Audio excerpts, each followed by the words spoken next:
Hi team, it's the video that's been requested a lot and I'm finally making it 4 years later.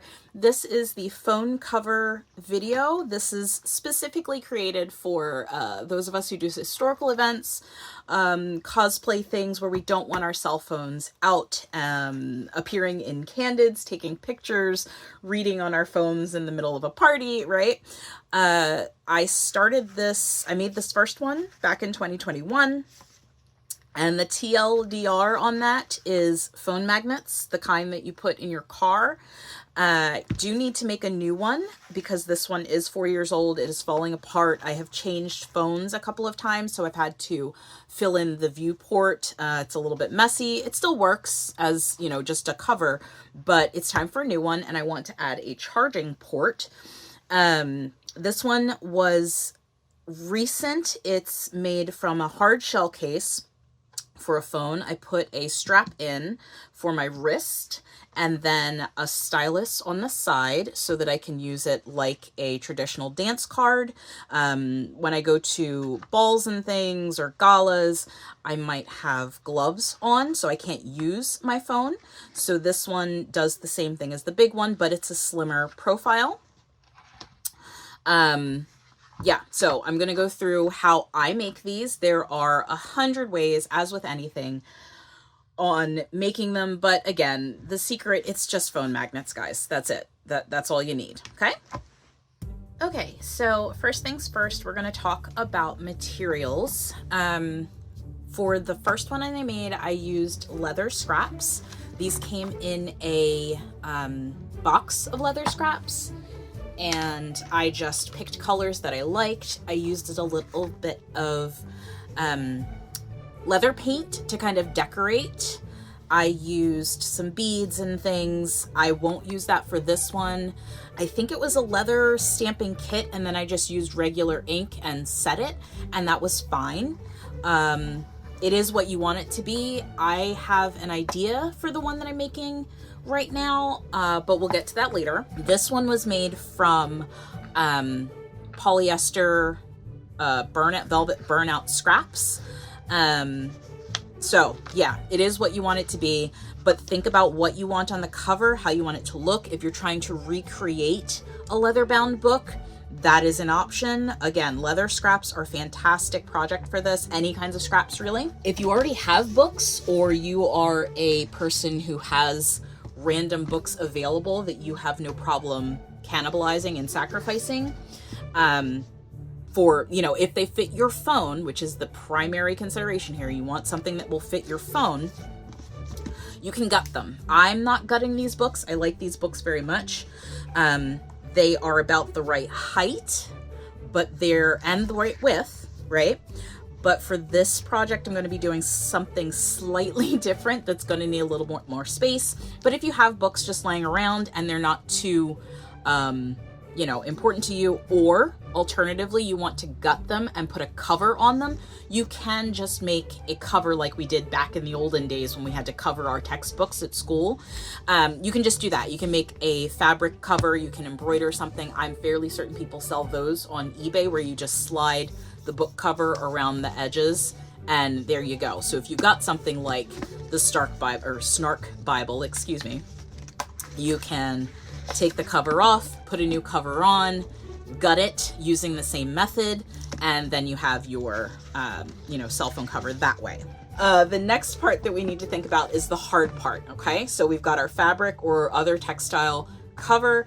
On the inside, we are using what is essentially cardboard, but you need a nice hard cardboard. Now you can buy this, and I have some options for you here.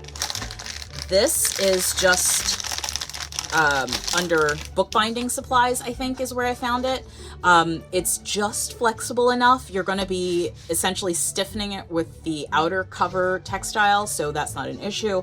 You need to make sure that it's at least the height and width of your phone. I'm recording on my phone, so I won't have it for most of this, but we'll get through it. You need to have it the right size, right? So pick a size. You can purchase them in a package of like 25 or 50. That's the easy way. If you, like I, have a bunch of stuff around your house, you have these old, this was a marketing material from a previous job, and it had a notebook and a pen sleeve and all of that. This is from, oh, this is my Star Trek Star Wars crossover design, which I probably made up at work. And this is an old Joann's coupon from 2017. So I keep a lot of stuff in my house. But there's this, and you just open that up carefully. I would go around the edges. If you have one like this, you can also use old notebook covers from composition notebooks. Again, something that a lot of people have around their houses, because what do you do if you don't throw out those old covers? You can just take those off of old notebooks or composition books specifically, and that's good cardboard. And now, of course, I'm having trouble opening this, but on the inside, there you go. You've got hard stuff in there. Again, you can also just take it out of actual books. That is your choice. Okay, after that, we've got the hard stuff. On top of the cardboard, you're gonna have, I forget what these are called. Hopefully I will write it on the screen. But the pages that, you know, cover all of that stuff. I use scrapbooking paper for that. They're very decorative, very fancy. You can get them in packs wherever you get your craft supplies these days. This is an old one that I found at either Michael's or Joann. It's a fairy tale one, so it's fantastic for this. This is actually one of the ones I used for the first one. The point is they're thick and they can take the glue, because we are going to be using some adhesives that are more than just Elmer's glue here. These are white on the back, which is fine. You're not going to see it. Just pick, you know, something that speaks to you that matches your theme of your book cover. Yeah, that's that. So you're going to need some of this. Again, you need enough to cover the whole book, right? Front to back. It's going to be one solid piece. So you'll need that. For this one, I am doing another one that has the pages on the inside. So I picked so these are eyelashes, because when I party with my magnetic lashes, and apparently I couldn't be bothered to put them away, so I just stuck them in the book. There are needles in here. Again, not something I necessarily started the night with, but I needed to put them somewhere. I didn't write on these pages, but you know, things happen. So you need pages if you want to make that kind. For the dance card, I didn't need pages. You can put them in. Again, we're just doing traditional bookbinding, right? I am going to be putting pages in this next one because I do like the idea that if I open this up first, I'm going to see pages and not my cell phone. Again, I am trying to make Candids as reasonable as possible, because people will take random pictures at a party and I don't want to be caught with a screen on my face, or in front of my face. So this is just some art paper I think I found. It was in a random box of art supplies that my mom sent up. This is great. I love the color, right? We've got old tones. If you're going for something closer to a medieval manuscript, which I might be doing for this one, I haven't decided yet, I like watercolor paper. They are textured and they're very thick, so they're satisfying, right? And once you fold them, I'm not going to fold this one, but once you fold them, you've got a nice hard creased paper and it just looks really lovely. So find a paper that you want to go on the inside if you choose. If you're going to do the paper, you're going to want something like a leather binding thread. So these are I think these are waxed linen threads. You can use like a hemp cord. That's just to bind the pages, attach the pages to the book. If you have a different bookbinding method that you want to use, please feel free to use it. The important part is that you leave space for the back, because in the back we have a magnetic car mount. These go in the vents, so there will be a locking piece that you can stick into a vent in your car if you have an older vehicle especially. I pick these up whenever they're on sale. If you have like Five Below or certain dollar stores around you, these can be found there. And inside of the kit, you'll have just a car mount with the adhesive backing. You peel this off, set it on whatever you're going to set it on for like half an hour to an hour, and then your phone will stick to it. Again, I can't demonstrate at the moment because my phone is recording. Take this, attach it to that. There you go. They come in circles, they come in squares. That's all, you know, just follow the manual for attaching it to whatever. I use a stylus. I love styluses for these. I've made 2 versions that are dance cards and a version obviously that is just the book. But these are very helpful if you're wearing gloves, if you've got a superhero suit. These same methods, specifically the card magnet, you can put on a superhero suit so that your phone is always, for more or less, where you want it to be. In this version, I'm also going to add a charger.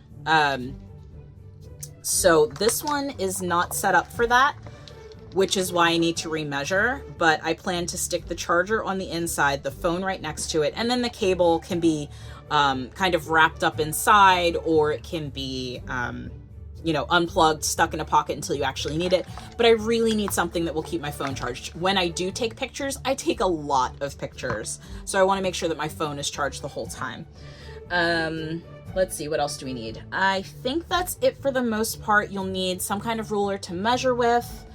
Other considerations, any kind of strap, decorative or otherwise, that you want. If you want to make this a wrist strap, this is just one that came off of, I don't know, something, and I added some acrylic gems just to make it fancy. The idea is that it's going to blend with your costume and make your costume more functional, right? Okay, beyond all of that, and you'll see this a little bit later, I recommend the Ultimate Glue Guide, which is by Andruscool. It's fantastic for everything. It has a list. I'm not going to show you the whole thing, but it has a list of common materials for cosplay use and appropriate adhesives for that. It's a fantastic book. You should absolutely pick it up. But we're going to be referencing that, or I'll be referencing that while I'm working on this project, because you can't just use Elmer's glue to attach leather to cardboard to paper, right? If you, for some reason, have an issue with the car magnet adhesive, you're going to want to contact cement. I know that for a fact, to put inside. For the charger, since we're on the topic, I'll also be using industrial strength Velcro, because I want to be able to take the charger back out and use it, you know, in my daily life. I use this charger all the time. I have different sizes. I have different shapes. I have different, you know, I have 1 hour ones. This is a PNY.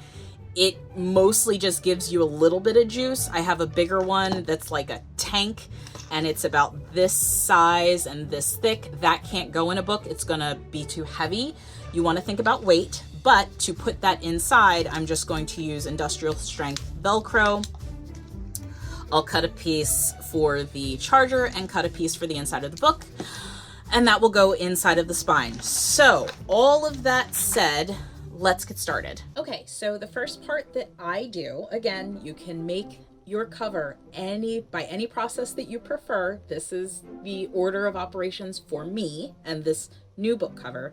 You need to know how big to make the, I guess, the internal, the core of the book, right?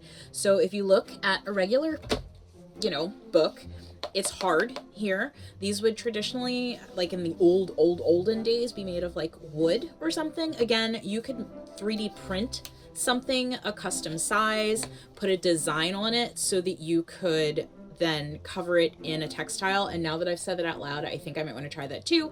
If you were doing like a Book of the Dead, or you want like a skull or something, if you want to make that piece integrated, you could do that with 3D printing, but we're not doing that today. Anyway, so you need to get this hard part, right? So I'm just using the pre-purchased cardboard. These are 5x7 sheets, and since I'm adding the charger to my book cover, it's the perfect size. The phone that I currently have, this is just a I guess, a hard shell case, which my phone is usually in. So I just need to trace around that. If I didn't have the charging cable, then I would just give myself maybe about a pinky width from the edge, just so that it's, you know, the phone's not peeking out of the side. You can still access the buttons if the book is closed, just like I did on this one. And what you're going to do once it's properly centered is you're going to trace the viewports, because you need all of that stuff open in order to use your phone. So then you just trace around the outside. This isn't necessarily important except for when you are putting other things on your or inside of your book cover, but you want to make sure that you know that it's, number one, centered, and where your viewports are, because you're going to have to cut those out, and that comes later in the process. For the charger, it is going to stick out a little bit. I have a fix for that. I can cover this with thread. Hopefully I'll remember to show that on camera as well. And for this one, I'm just going to center that somewhere next to the cell phone case, so that I know where to put my magnet. I know where I can start and stop my glue, right? So that's there. So I have my charger, I have my case covered. This is going to be the back cover. I have a front cover that is the exact same size. So after this, I'm going to need to know where my, get this on top of here, what my width is going to be. So in theory, I can just, if I'm doing the very basic version, I can just take the second plate, stick it on top, and then grab something like a seam gauge or other ruler, so that I can determine how tall this needs to be. So this comes out at about minus 1/8 of an inch. That comes out at about 7/8 of an inch thick. Now I am going to make this thicker because I'll be adding paper. Okay, so now I have the general measurement of the back cover, and that's what we're going to use to measure the paper, right? So just have a little acrylic ruler here. Again, this is a 5 inches width on the cover. I'm going to go to about, what is that? 4 3/4 of an inch for the edge of my paper. So I know that when I open and close my book, whether I'm looking at the phone or I'm looking at the pages, I have just a little bit here on the edge. And that, again, is just normal book stuff. You can take it to the edge. I'm just, I don't need a bunch of paper. I'm really not going to use it for anything. It's just decorative. So yeah, I think about 4 3/4 inch on the paper. And then for the height, which of course this is way too short, I want to at least cover the cell phone. Let me get my bigger ruler. I want to at least cover the cell phone. So I'm going to go to about, it should be, again, the same measurement this way, top to bottom, because we're doing about 1/4 inch from the inside. To be difficult, we're going to make it, no, we're going to keep it exactly what I said it would be. So this one's going to be 6 3/4 inch by 4 3/4 inch on the paper. So I'm going to go into my watercolor notebook here. So yeah, we'll do that. Okay, so I'm going to grab a page here.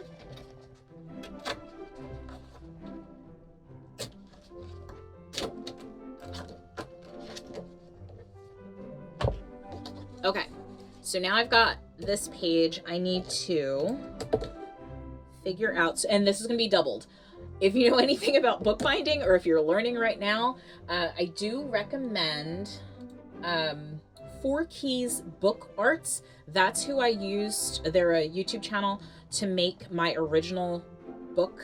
Those are the videos I used to make my original book, and it worked out pretty well. I'm doing some of the slightly past beginner methods, I guess, because I'm not making like a notebook, but I recommend starting with his notebook tutorial and then going from there depending on how confident you are in, you know, binding your own medieval book. I'm going to start from this edge, and I need to mark off my width first, which was 4 3/4.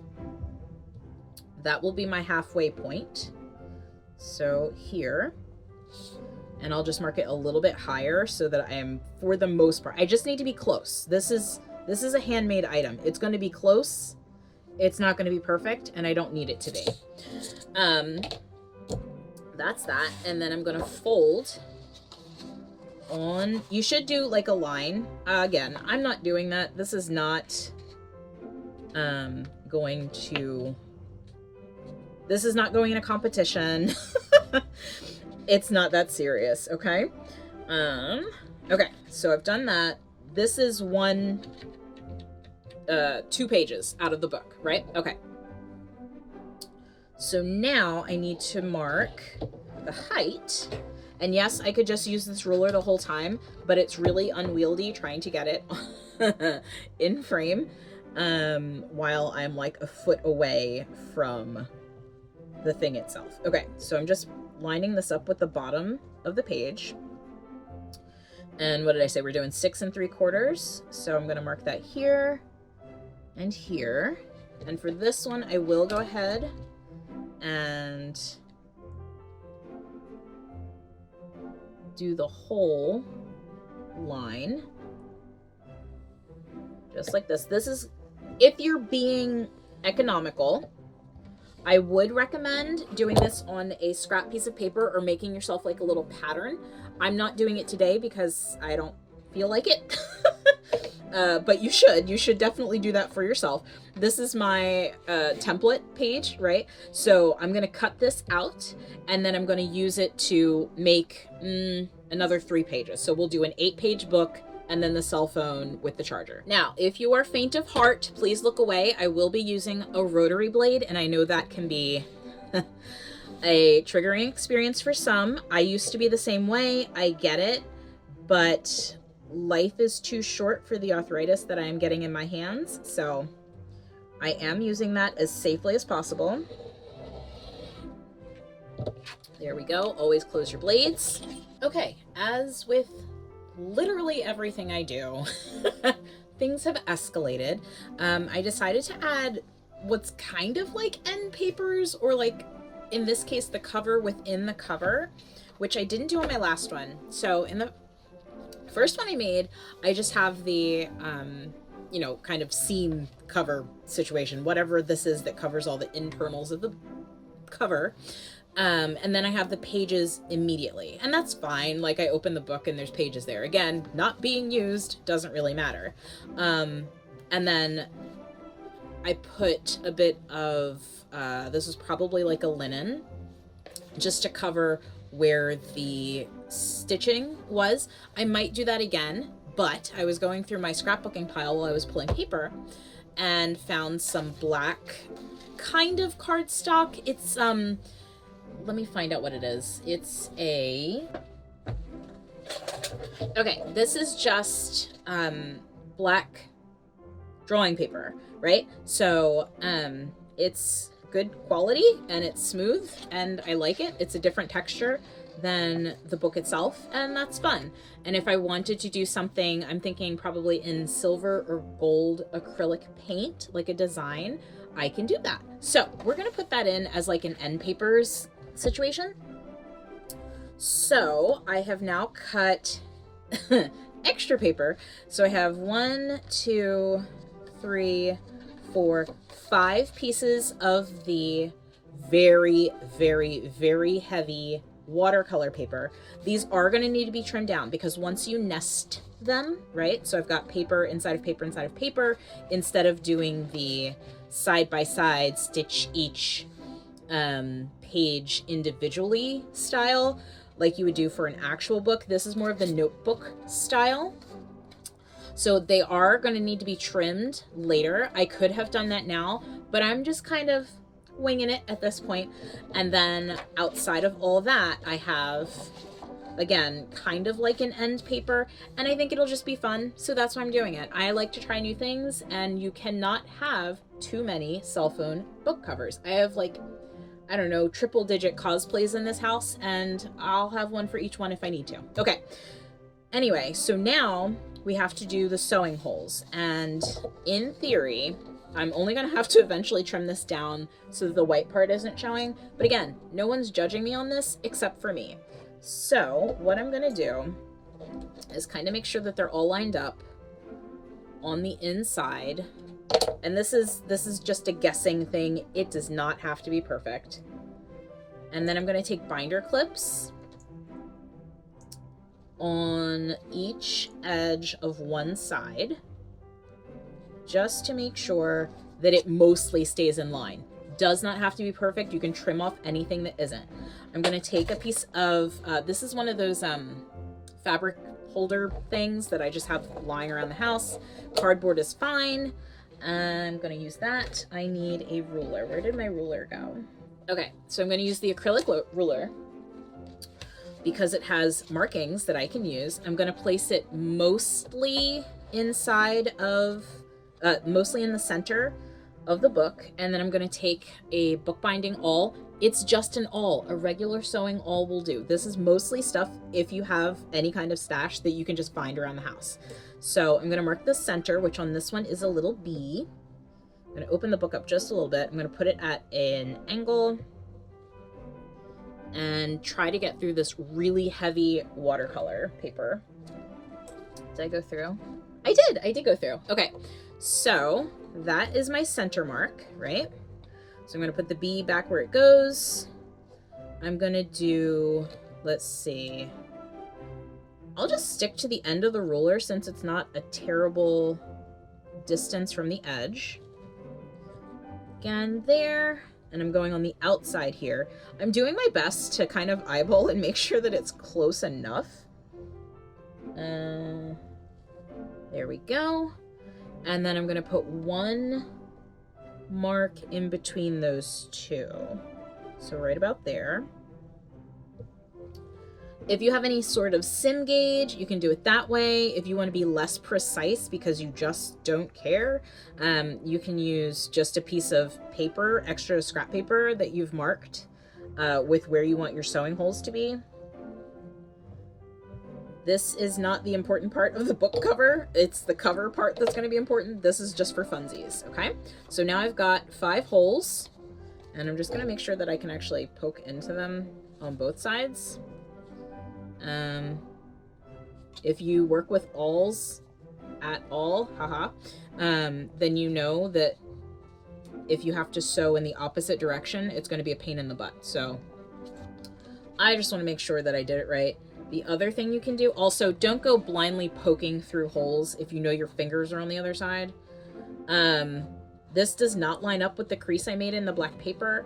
So if you want to be more precise, you know, measure all that appropriately ahead of time. I just don't care. Okay, so I now have 5 holes that are accessible from both sides. And we'll get to the sewing part. Okay, so now we're up to the sewing part, and I'm just using the random thread that came with the bookbinding kit. I mean, in theory, you can use like buttonhole twist, or I don't know, get bougie and use silk thread. It's just whatever thread. I could do this with cording if it's thin enough. I could do it with embroidery floss if it's thin enough. You might want to double it up because embroidery floss will absolutely like come apart on you, but this works. It's strong, whatever. I cut about an arm and a half. So think of like when you pull a bow, right? So from my hand at my shoulder, please put an image in here, editing Shasta, so that people don't think I'm entirely nuts, all the way to my other hand, right? The way you pull a bow and arrow, that length. Get a bunch of thread. I like extra because I'm gonna kind of use it to weave into the cover itself. But for the sewing part, I want my knot on the back side. So I'm gonna go, I don't want it like in the middle of the book. So I'm gonna go through the hole that I made and leave a generous amount I'm gonna leave about that much extra thread. And then on the inside, I'm just gonna go back through. And I'll hold this down, right? And then out to the next one. Oh my gosh, please find the hole. Oh, this is what I was afraid of. It happens every time. This happens when I do fabric sewing too. It's just very thick and the paper is very wibbly inside, which is why I poked from both sides, right? So now I've gone that way. I'm gonna go back the way I came, but on the inside now. And you probably wanna like tighten these up as you go so that your threads are not being crazy. Again, just like regular sewing. I'm gonna skip over the center and go to the other side that I didn't do yet. Find that hole, pull that through, out to the edge again, and I will repeat for the people in the back. You can do this any way you want to. If you have, you know, your YouTube University credits and there's someone else that you follow that does bookbinding, please go follow them. This is just how I do it. This video has been requested for years now, and I finally had time in my schedule to get it done because I have recorded and deleted it like 6 times. Okay, so I'm just gonna finish up this side, if I can get back through the same silly hole, and I didn't. I just made a brand new hole. This is why. There we go. Okay.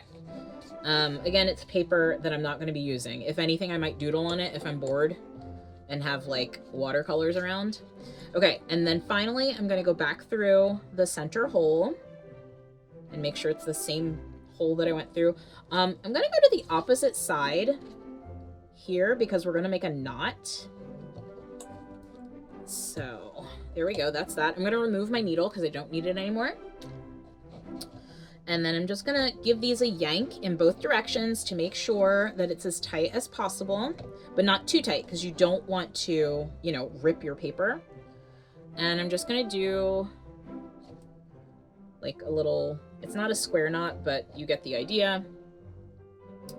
I'm just crossing these over twice. And this is pre-waxed thread, so my hands are nice and gummy now, and that's perfect. There we go. That is the sewing part. I can take the clips off because everything's lined up.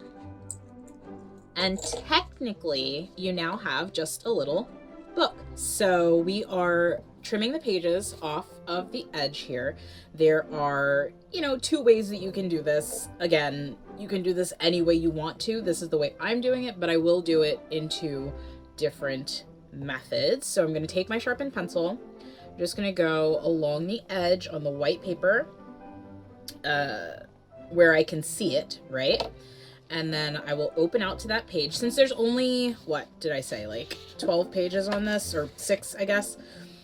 This isn't going to take too long. If I had like an actual book or an actual journal, I might be doing it a different way, but this is fine.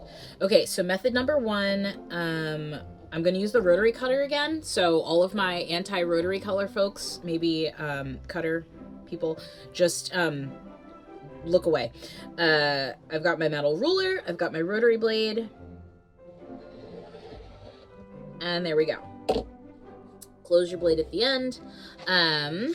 Now I have a trimmed page, and I've already done a couple because I recorded before I realized that I didn't have any device storage left. Okay, so second way is just going to be my scissors. So I'm going to do the same thing again, and I'm holding this down as best I can to line up. I want to see the black when I open the book cover. I don't want to see the white pages sticking out.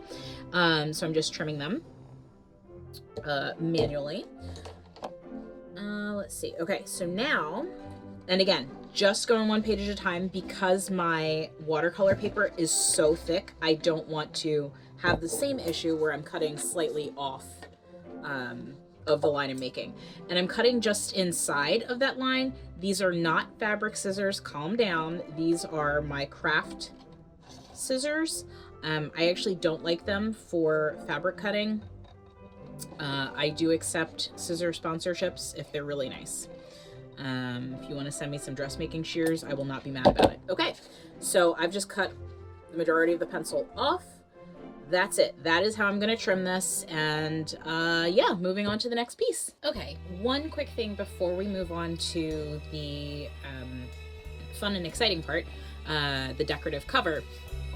This is the back book cover piece. And all I'm doing right now is just marking with straight lines where everything is going to go on the inside. So I've taken my, I guess this is like a quilting ruler or whatever. It's the best ruler. You should all have one, no matter your craft. I'm going to use that to just make some guidelines on that back cover, because everything that I do from here on out is going to kind of matter for placement.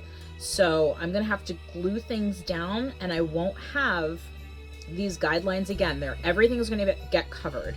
So I want to make sure that when I cut my viewing holes, I have, you know, pretty straight lines. This is the magnet. This is about where it's going to be placed. And just, you know, not for nothing, I'll go ahead and make a little outline. Again, this doesn't matter. All of this is going to be covered, but it gives me an idea of what I need to put in here to make this thing functional. So, magnet is in there. It's got the pad on the back, which is about just under 1/8 inch. So we do need to account for all of that. So I've put that down. The only thing between these two things is going to be the paper for the cover. So just because I can say we did, I'll go ahead and put that. There's a bug. Ew, go away.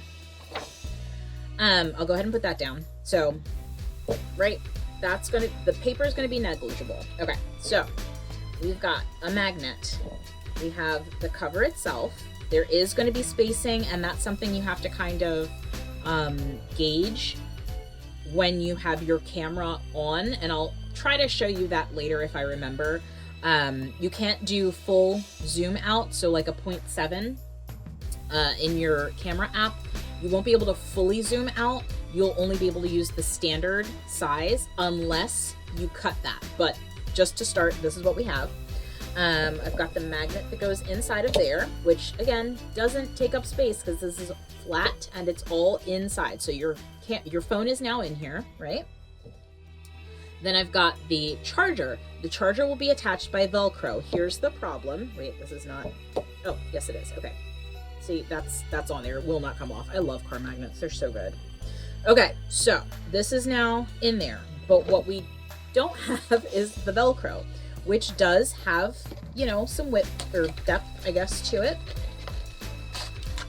So I'm taking that out. And I just need to cover basically where my label is, right? It does help to do the whole length. This one is a bit curved, so I'm only trying to get this flat part here, and I want it to be the full way down because I don't want it to just fall out, right? Okay, so I'm going to go ahead and cut this. Again, with my not fabric scissors. We'll go to there. And we're going to go... This stuff is great for a number of applications, but I mostly use it to attach storage to whatever I'm doing. If you did my pockets panel at BlurredCon, BentoCon, this is 2025. So yeah, if you've done that pockets panel, we talked about this, okay? This is the secret. It's industrial strength, everything, on everything, and pockets in places where pockets are not normally meant to go. Okay. I am going to put the soft side on the charger so that when I take it off and pop it in my, you know, purse or my, I rarely carry a purse, what's that? My pocket, right? So I pop it in my pocket or any bag I'm carrying. It's not going to snag on other things. So the soft side goes here. And then the hard side, which we are just going to line up and make sure this is stretched out because this has been in my stash for a while. So it's, a bit bendy. We just want to make sure that's all connected. If you like, you can also use 3M, I guess it's like a click lock system. It's not Velcro, but it's similar. It's got the hooks, so it's this hard side, right? And they just kind of click together. It's, again, for like hanging industrial strength things. So you can hang picture frames, all of that. You can use that stuff instead. I do have some upstairs, but they're not going to be the custom length I need for this, which is why I'm just using my regular Velcro. So this is a little bit short, but it doesn't really matter. I'll trim it. There we go. So now I have this, which is going to go between the two. That'll go about there. And then I'm going to take the wire off because it's causing a problem with sitting straight. So that's in there. That's in here, right? Okay. Then we put our very thick book on top of that. Okay. In theory, I should like weigh this down or something, but I just need to know what that size is. So now I'm going to take my ruler. I'm going to put it on top of the cardboard because I don't need to know how big the cardboard is. I only need to know what the inside measurement is.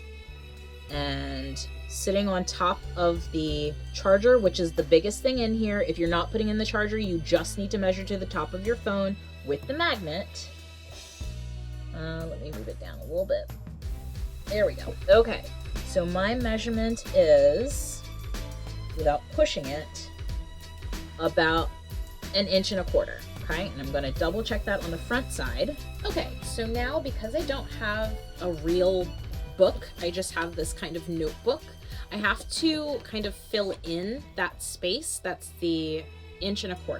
So this is just another piece of random cardboard I have around. It's thinner than the book covers that I'm going to be using, but I just need something that is similar to paper, being paper, that I can use to fill in that space before I put on the spine. So this is going to be about let me think. Yeah, we'll call it the full 1/4 because at worst, I have a little bit of give in my book, which is fine. And if I need to fill it in with other cardboard pieces, I can do that too. Okay, so I've just cut this to 1.25 inches. And if I were smart, I would just use the same ruler. Again, with the rotary cutter, I am so sorry, but also not sorry. Let me make sure that's correct. Calm down. Here we go. All right, now using the rotary cutter, shield your eyes.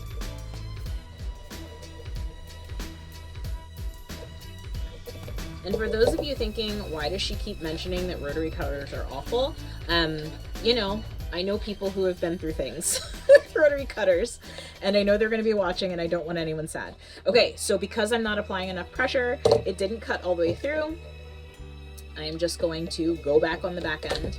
And this, I don't even know where this cardboard came from. It's probably like a packing cardboard, so not terribly concerned. It's going to be kind of never seen, right? So, okay, close that. There we go.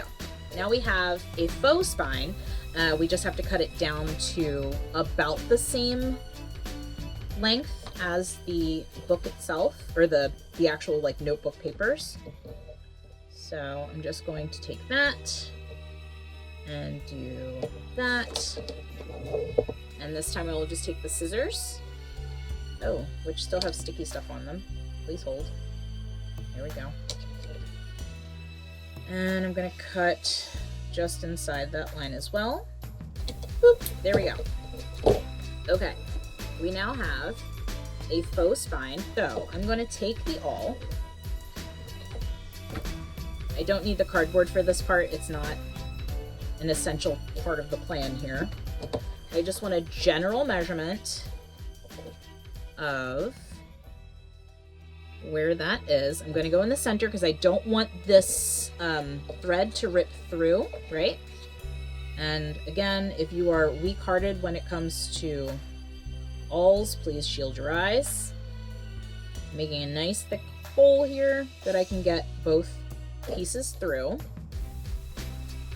I'm going to take those ends And then we're just going to glue everything down. And what I'm going to use for this is just Elmer's glue. This is essentially a paper-to-paper connection. And we're going to use that again when we get to putting the leather part on. The only time I'm going to use contact cement is when I'm putting the leather to the paper, I think. And for that, I don't have to use contact cement. I just like contact cement. Because I'm a chaos agent. So, if this is the front of the book, we're going to put this about here. And I think for these purposes, I'm going to run it straight up the middle, back down the inside, and back around again. How's that look? I think that's what we're going to do. This is just to secure and make ourselves a faux spine. This can be whatever you want it to be. You don't have to do this at all. No one is coming for you. Let's see. So what I'll do is hold that there. And I'm going to make a knot here and hope that it holds. Doesn't have to. I'm just going to hope it does. And I'm trying to space it very close to there. I know this is difficult to see. I get it. Yeah. If you have questions, pop them in the comments and I'll do my best to answer them. Okay, so now I have enough space because, again, the notebook has to be flush with the front cover. That is what we are trying to place this. That's the way we're trying to place this. So I've got space here, and then on the back, I just have a knot. Now, because I am me, I'm going to put a little extra knot in there. Because thread does stretch. If you didn't know, now you do. Thread will stretch, and because we're using paper materials, this could go very wrong before it all gets covered and secured. So now we have, there it goes, yeah. All right, so now we have a faux spine, and let's see, I can run it up and over, because we are going to put some decorative spine, 3D spine indentation situation in here, because I think it's fun and cool. So I'm going to run this back up again, and I guess I'll just knot it there. That seems perfectly reasonable to do. So that's what we will do. And of course there's like no way to hold this. I need extra hands and like a vise of some sort. You can notch the cardboard, I guess. I'm not going to do that because I just don't care enough. But we're going to put a preliminary tie here. Just trying to keep it kind of center, just so that if I do see it at the end, it's not going to bother me too much. And once that's in, I'll tie it again.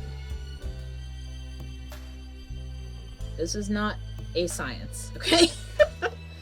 Alright, so that is mostly kind of sort of on, and now I'll just clip off the ends, and that deed is now done. What I need to do before I can put the covers on is essentially make more attachment points for that, and for that I'm just going to use some packing paper.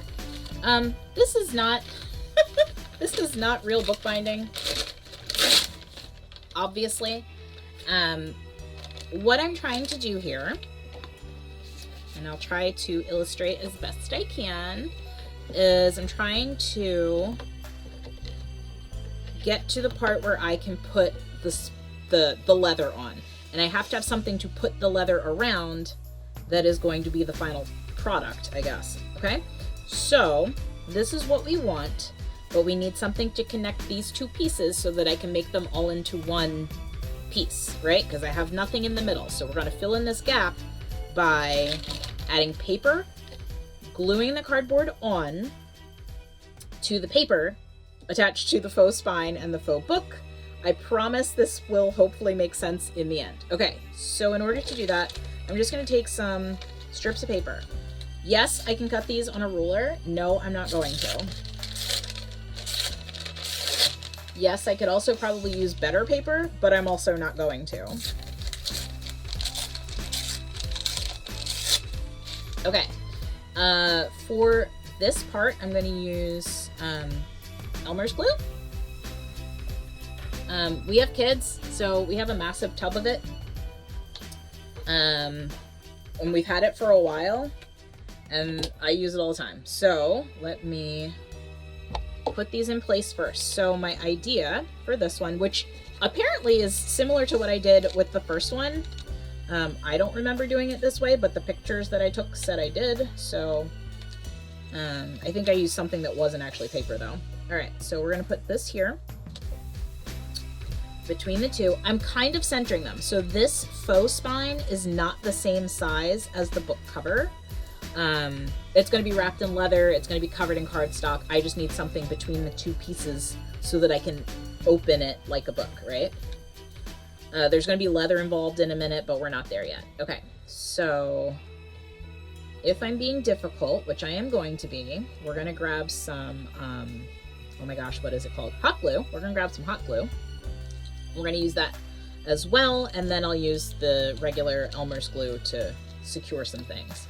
I went under the paper, but I'm looking at it now, and maybe I want to go over the paper to keep this in line. So let me do that.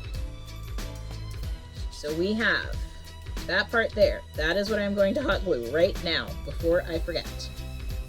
So I'm going to pull this over. I have to be sparing with my hot glue use, because if not, I'm going to see those hot glue indentations on the other side, and I do not want that at all. Which is why I'm keeping this part of the glue on the inside, right?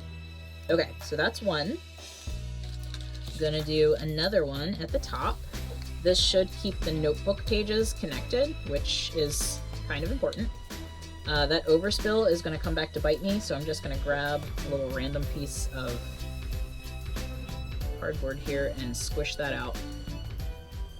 Once it's dry, it's not really going to matter, and it's all going to get covered anyway, but I want that gone. Okay, I'm going to turn off my hot glue gun, and I'm going to grab my crappy old paintbrush out of my bin of crappy old paintbrushes. Just going to get some glue on there. Don't do this on a sewing table. I forgot to put my mat down, but I have to replace it anyway, apparently, because my rotary blades have gone a little feral. Yes, I am covering over those lines, but those lines, I told you before, were going to be covered anyway. Maybe don't do it where you have to cut out. That's probably not smart on my part, but here we are. There we go. Same thing over here. Yeah, don't cut anywhere you have to go back and cut out later, because that's going to be annoying for you. Like it will be annoying for me, as I'm sure you'll see here in a minute. Okay. Just painting like it's enjoyable for me. This is all mostly temporary. It's going to stay on, but it's not, you know, this is not going to hold the book together. I'm going to take this planner that I always forget I have to use. It is the Tudor planner from the Renaissance English History podcast. She does a planner every year, and I always get them, and I rarely use them because I am that person. All right, so before the glue totally dries, I'm just carefully flipping it over to make sure I'm close, which I am. This is going to give me that 1 1/4 inch measurement that I need to put the actual cover on. So since that's all set up, I'm going to now prop this up so that it can continue drying in a way that makes sense. Actually, no, better than that. We're going to just stick some books on top of it and let that dry. So what I'm doing, this is just a scrap piece of leather from my scrap box. I am cutting it down to 1 1/4 inches, and this is going to go on the back of the spine so we can add a little more structure and also add some 3D elements. The last time I did that, I used just some cardboard strips. This time I'm going to try to use a little bit of leather like it would be, you know, back in the way back. We'll see how it goes. It's probably going to be heavy and too thick for a spine, but I'm willing to risk it. So do what you want to do. If you've made it this far, you already know this is a chaos build. So Okay, we've got 1.25 inches, and we need to make that about 7 inches. I could just cut it here and then nip off the ends at the end of the process before I put the actual cover on, but we're gonna see how close we are first. I cannot line leather up under this thing. This is ridiculous. Okay, so it's about 8 inches. I'm just gonna nip off the end to even it out, and then we'll cut it before I put the cover on. But this way, at least it's even-ish. I'm eyeballing it. I will not apologize. Okay, so we're going to be using fleshy side up when this is ready to go. And in the meantime, for my decorative elements, I think I'm just going to use more strips of leather, maybe. Okay, so now we are at the point where hopefully I can put the first bit of leather on. I have currently managed to kind of prop my book up. I have the planner inside. I have some painter's tape wrapped around the cover pieces, and then I just have random books on either side. This is temporary, okay? Don't come for me. So what I'm going to do is I have my strip of leather, and that's going to go right on the spine of the book so that we can put some 3D textures on. We could, in theory, just put these down, but I don't like that I'll probably be able to see the knot that, again, I probably could have done it other way, but this is where we are now. So, because we're going to want the fleshy side up for the contact cement that's going to go on first, I'm just going to put a couple of striations here in the back of this with a, let's see, what do I have? I guess I'll use the rotary cutter again. I'm not going to show you this part because I don't have space. Just making little cuts, kind of like you might do to season meat, I guess. I think that's what you would do. Show you in a moment. Okay, so I've just put a few cuts in there to have something for the glue to grip onto.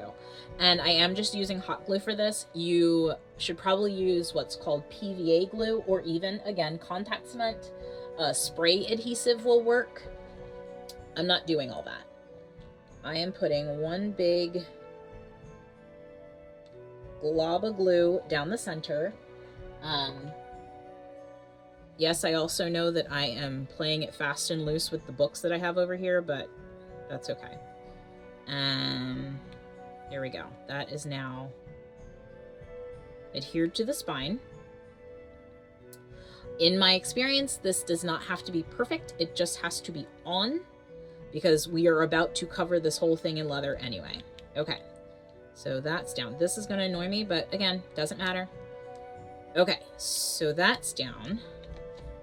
And my books are failing me. This is my own fault. I created this hell. Okay, so next I'm going to put the strips that I cut on for decorative purposes. I could use twine, I could use cording, I could pretty much use anything. I'm starting to think that maybe those aren't going to be quite as raised, but any little bit, if your outer fabric is thin enough, everything will show, which is why I was trying to cover that knot to begin with. So I'm thinking here, maybe here, and these I'll do flush side down just so that they'll adhere. So let's figure that out next. Okay. We are gonna do, wait, I have a ruler, hold on. Okay, back to the see-through ruler, or the acrylic ruler here. We're gonna do 1 inch, and we'll do 2 inch, 4 inch, 5 inch, and see how far that gets us. Very quickly before that all dries. Again, flush side down. Okay.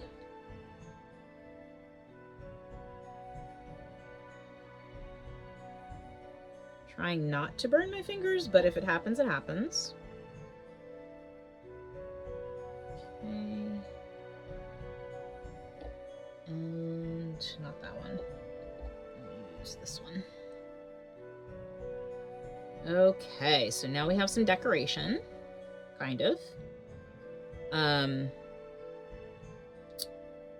The annoying bit is probably going to be that knot, but it's going to be less awful than it would have been. So we're going to let that dry and cool, and then we'll get measured for the leather cover.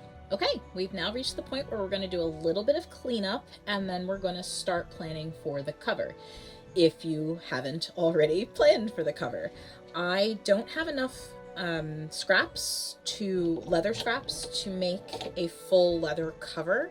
The last one I pieced, and the way we're going to kind of cover that gap is to make a muslin, right? Which you should do for everything anyway. But before we do that, we're just going to clean up some of the bits of the cover that I've already made. So when I said that everything was going to be covered over, I didn't think to keep the, whatever this piece of the phone is, the flash maybe, I didn't think to keep that uncovered. So I'm just cutting away the extra paper on both sides because we do not need it. There's that, and there's that. We are going to make sure that there's nothing weird sticking out because we're now at the point where we're going to be covering this, so anything that's not like literally nailed down is going to show. It is kind of looking book-like right now, and that's great. I don't have fancy bookmaking tools or plates or anything like that, so I have to, or they're not called plates, it's like the vise that you stick your book in to make sure that everything is, you know, staying a consistent width. I have none of that because I don't need it, because I cannot pick up another hobby right now. But this is at least functional for the hobby that I have. Okay, so those are all good enough. I don't mind that these will show, which is why I'm kind of leaving the little nubs on. If you do not want them there, just take them off. You're, again, covering it in leather anyway, so it doesn't really matter. This thing is going to bother me, so I'm going to cut that off. Boop. Okay, that's all done. That is all the cleanup I will do. See, I'm staring at them now, and they're bothering me. I can try to tuck them in, but since we glued that paper down, it's not really going to work that way. Let's see. You know what? We'll just cut them off. We'll cut them off and hope for the best. This is now what we have. That is not the front, is it? Yes, it is. Okay, great. Okay. We are going to cut out the holes that we need for the camera, which is, you know, important. If you don't care to take pictures, or you're using this for like a tablet or something that, or a Kindle or whatever that you're not using you don't need the backside functions of the phone or whatever device you're using, that's great. You don't have to cut. I need to be able to take pictures with my little cover, so that's what I'm going to do. For that, I'm just using an X-Acto blade. Which is sharp on this end, not on this end. Calm down. And to double check that I have not made a grave error, I will grab the cell phone case in just a moment to confirm. And I'll show you a method that I have found is helpful, not perfect, but helpful for getting really rounded corners. So let me grab this. I'm going to take the magnet off because right now I just want to make sure I've got the hole. The hole should be a little bit bigger than your case because you don't want cardboard showing like it is here. But this is very close. So we're going to say it's good enough. Let me kind of black out with a pen. This is another good method for that, is just blacking it out in addition to doing the outline, just so that I know where I still have to smooth it out. Okay, so there's that. A little bit further in the process, if you use one of these, like, I guess as a burnishing tool, if you have a small enough one, or just like a pencil that's round and not this, what is that, a hexagon? You want a smooth implement, and you can just run it along the outside and then cover that with Dimensional Magic. I'm not going to do that right now because I want to get the leather cut, but I am going to clean it up just a little bit. Let me get a different pair of scissors. Hang on. Okay, tiny fancy scissors. Again, just to clean up the edges a little bit. Not the most important part of this, okay? It's as clean as you make it. It doesn't have to be perfect. I think we're going to be close enough. I'm going to grab my X-Acto tool again and see if I can get some more of that out. I have a whole kit here with different blades, but they're very old and I haven't sharpened them in a while. Make sure, if you are able and willing and not afraid of sharp things, learn how to sharpen your own blades, because in the middle of the night when you're making a book cover for an event the next day, it's better to have very sharp blades. Let's see here. Just gonna see if I can get this out, and then we'll proceed with the next step, which is measuring for our cover. I definitely just made that worse, but that's okay. Okay, we're gonna stop there before I do something I'm gonna regret. I will take my little tool and open the hole just a bit. I don't know of a better way to do this, so this is what you get, right? Works for leather, works for cardboard, okay? And that actually made it a little bit wider. This texture is going to cause a problem, but we'll deal with that in a bit. What we want to do right now is get this measured. So, I currently have a thought of a book, right? I'm going to take my muslin and lay that out. Again, I apologize for the amount of space that I have, which is not much. I am working from a cell phone camera on a very short tripod, so that's what you get. Let's see, the book's going to go to that side, so I'm just going to put it over there. I'm making sure that it's laid out as flat as possible.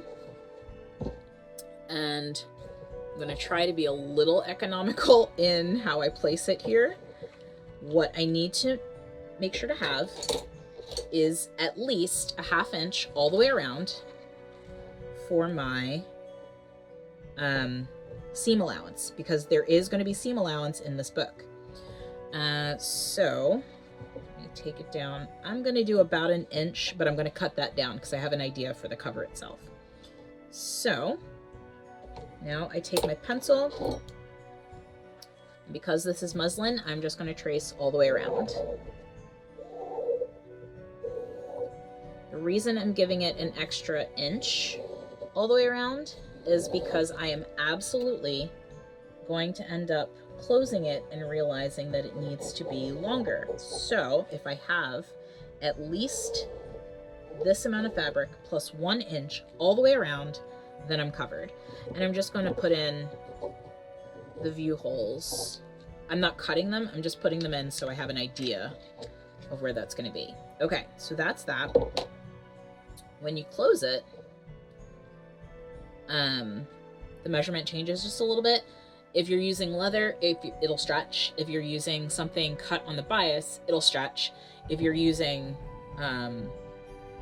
other things, it may not stretch, right? And I'll show you what I mean by doing this. So that just ended there, and that's like a lot of gap. So again, I just give us healthy seam allowance, and once we get it all glued down, it'll be fine.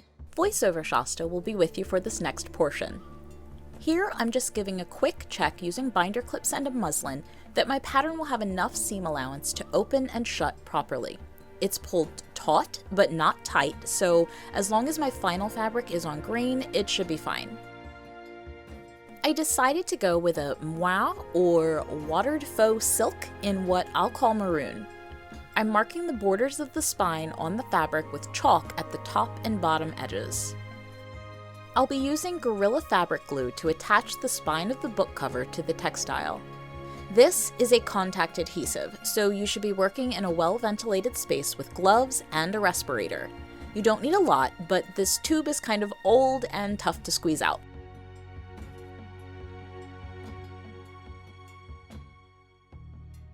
You apply the product to both pieces separately, wait a bit, then press the two pieces together.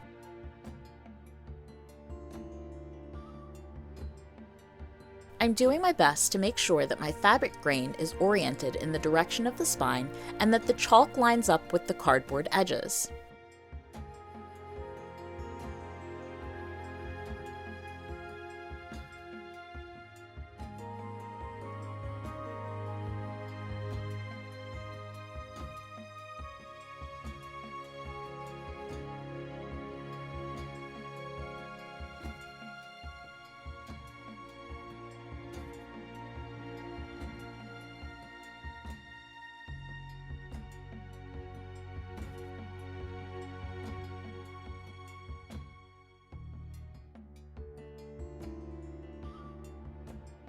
Before giving this some time to dry, I use a bone folding tool to press around the leather strips that I added earlier as dimensional elements.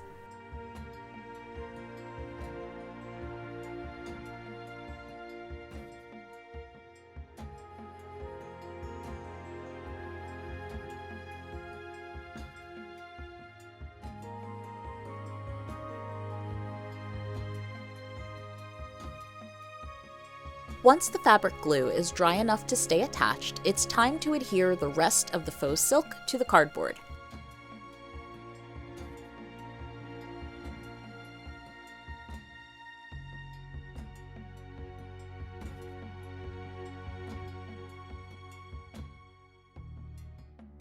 I clip along the chalk lines that I made earlier, and then I make an error.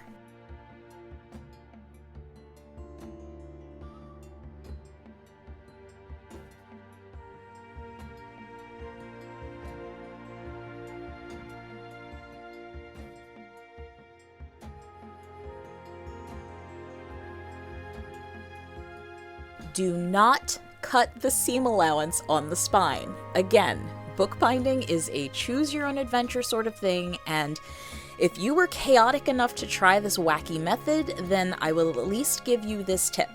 Clip along the chalk lines and then fold the whole seam allowance down with a bit of fabric glue.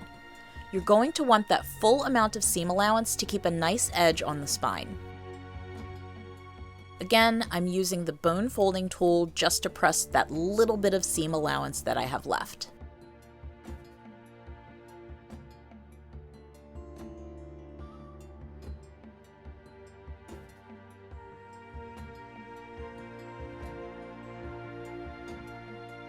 Once the edges are secured, I paint way too much school glue on the cardboard and press it onto the fabric.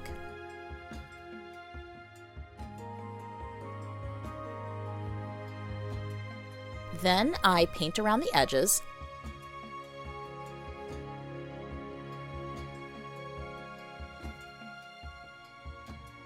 Then I clip the corners at an angle about 1/8 inch away from the tips of the cardboard. Each edge is then folded over and pressed down.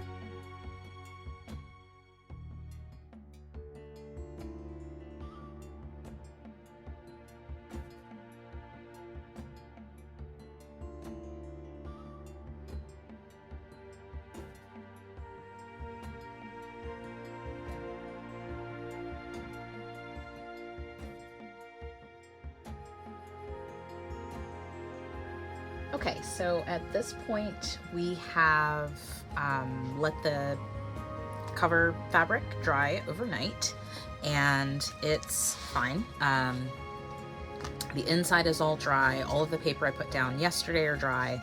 I let it dry overnight because it's fabric and I wanted to give it some extra time. Plus we still had 24-hour cure on the fabric glue that I used in the spine to bind it, the cardboard to the leather and then to the outer fabric. So we've still got to address the journal moving around, which will be addressed when we put the end papers in. By using the glue that I used, and this fabric instead of like a leather, there is some, it dried dark, and that's fine because I wanted to paint this cover and add some hardware to it just to give it some texture. This was a kind of faux watered silk, so it wasn't, a huge deal anyway, but the school glue that I use does leave some dark spots, so you want to keep that in mind when you pick your outer fabric. But anyway, so what we're going to do now is cut out the viewports in the back, because those need to be glued down on the inside of the cardboard before we can put the end papers in, and any hardware that I want to add to the front, like if I want to do like set pearls, or I wanted to do like hard bits to lock it or anything like that, which I probably won't, but I do have some little triangles that I might throw in here. I want to do that now so that the edges can poke through here and then be covered with the end paper. So right now I'm just going to clean up the viewports. Voiceover Shasta back with you. I'm using my X-Acto blade to notch the fabric in the viewports. Each little piece is going to be folded inside and glued down to make a clean edge. But depending upon the outer textile that you use, you could potentially just cut the whole piece out and move on. As I mentioned in the beginning, a custom 3D printed fitting could probably make this much cleaner, but that would be an experiment for another phone cover. I'm just going to use the bone tool to smooth the edges down for now.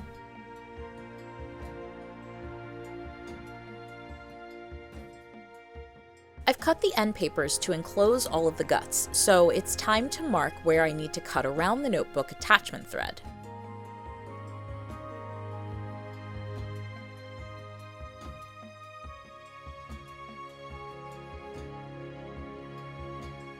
Using a pencil, since this isn't going to be seen anyway, I mark where the thread goes into the spine, and then kind of eyeball a straight line down the center.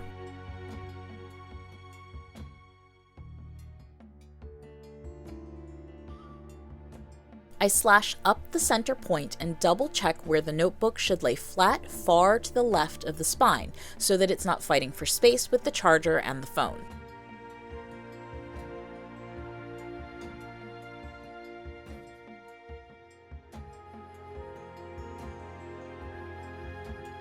I use fabric weights to keep the notebook in place.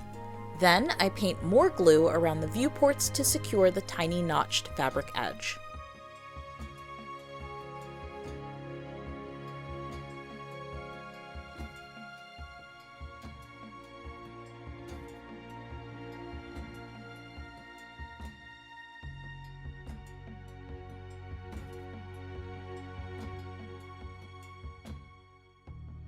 I paint the rest of the cardboard and lay the end paper in place.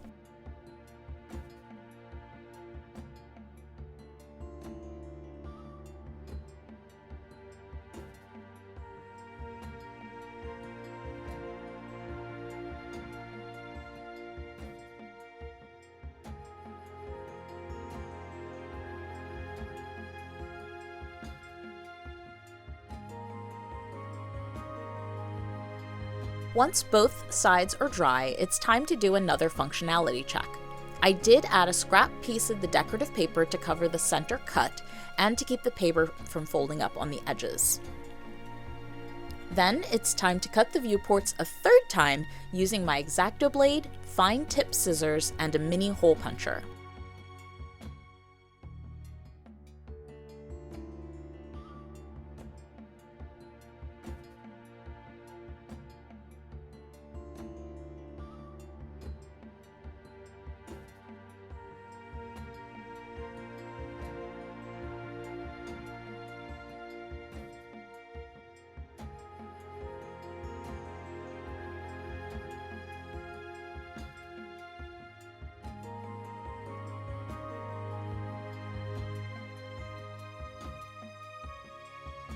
Now we add the magnet, which is already inside of my phone case.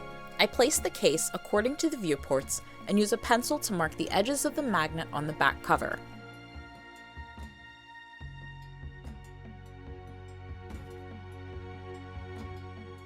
This part can be as fiddly as you want.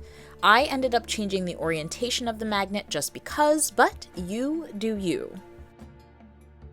In the end, you peel the backing off of the magnet's adhesive strip, press it for about 30 seconds, then, if you're adding the charger option, do the same process for the adhesive Velcro.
Okay, so this is my new book, my new phone cover. It functionally will charge and hold and camouflage / disguise a costume for my phone, if you will, which again, I am recording on. That's why it's not in here right now.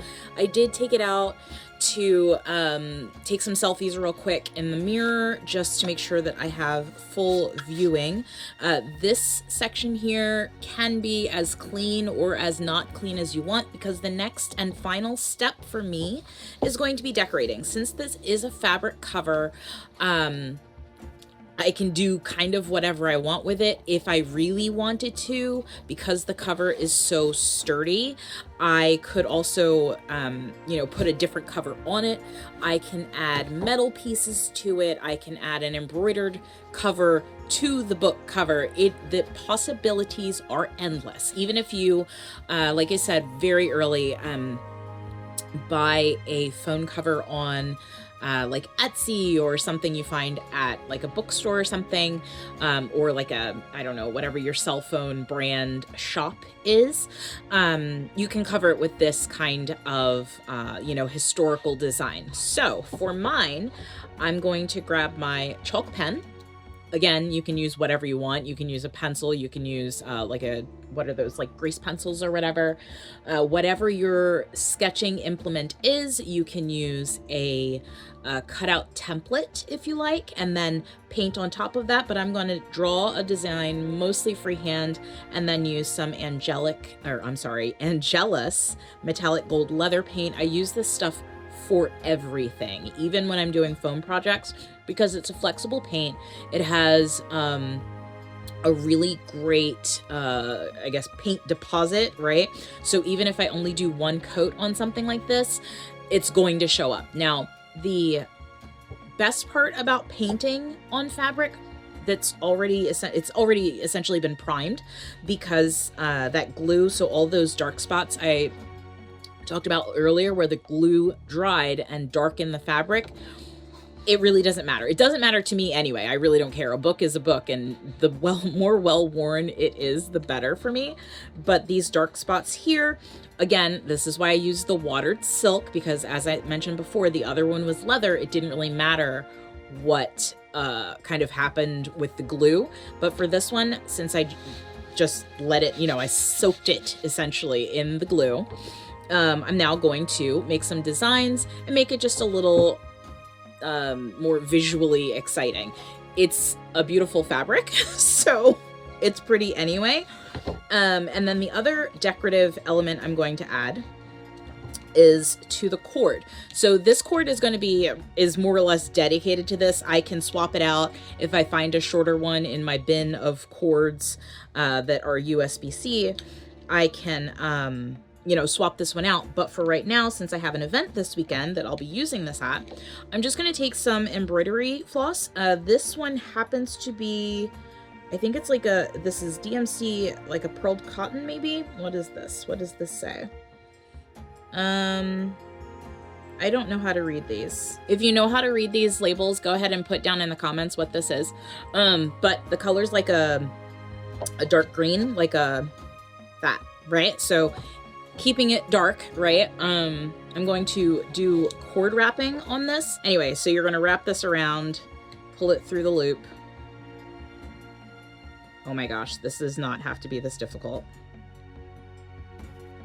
It really just came off, didn't it? There we go. Okay, so you do this, right? Wrap, pull through, all the way down the cord, which is why I was originally going to find a shorter one, but this is fine. So I'm going to do that.